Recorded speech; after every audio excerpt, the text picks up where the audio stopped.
तो आप लोग को बता देना चाहती हूँ कि यहाँ पे बनारस में लक्ष्मी मंदिर है जी। तो ये जो लक्ष्मी मंदिर माता रानी का है, इनका 25वां दिवस था, यानी 25 साल हो गए इस मंदिर को यहाँ पर स्थापित किए हुए। तो आज पूजा हो रहा था बड़े धूमधाम से और बहुत सारे लोग आए थे और चारों तरफ मेला लगा हुआ था, बहुत भीड़ था। प्रसाद खाने के लिए भी इंसान को लाइन लग के नीचे नीचे जाकर प्रसाद मिल रहा था, पूरी और हलवा। और मैं बहुत ज़्यादा खुश थी और मेरे साथ सालू थी, मेरी छोटी बहन, जो कि मेरे बगल में रहती है और बहुत क्यूट, बहुत प्यारी। और पूरा भीड़ था मंदिर में, बहुत प्यारा लग रहा था, सुहावन लग रहा था, क्योंकि चारों तरफ मरकरी लगे हुए थे, बहुत सारे लोग आए हुए थे, सब लोग भजन सुन रहे थे, तो बहुत प्यारा लग रहा था। आप लोग भी देखिए और आप लोग भी बताइए कि कैसा लग रहा है।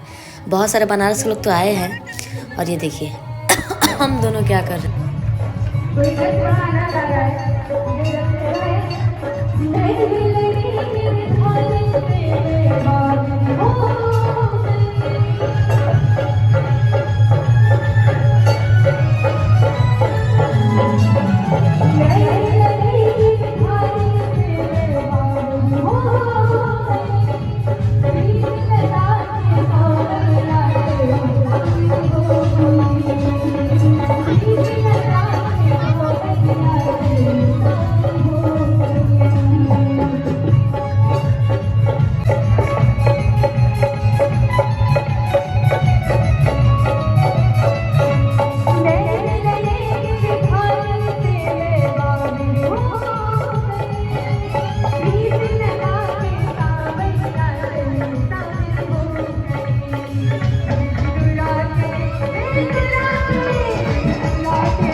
प्रसाद चढ़ाओगे तभी प्रसाद दे आप।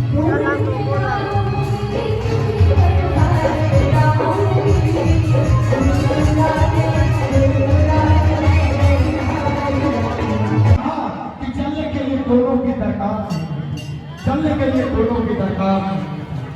अब जैसे आप एक गीत लेकर के आ रही हैं, इसके बाद मैं चाहूंगा कि एक दो गीत के बाद फिर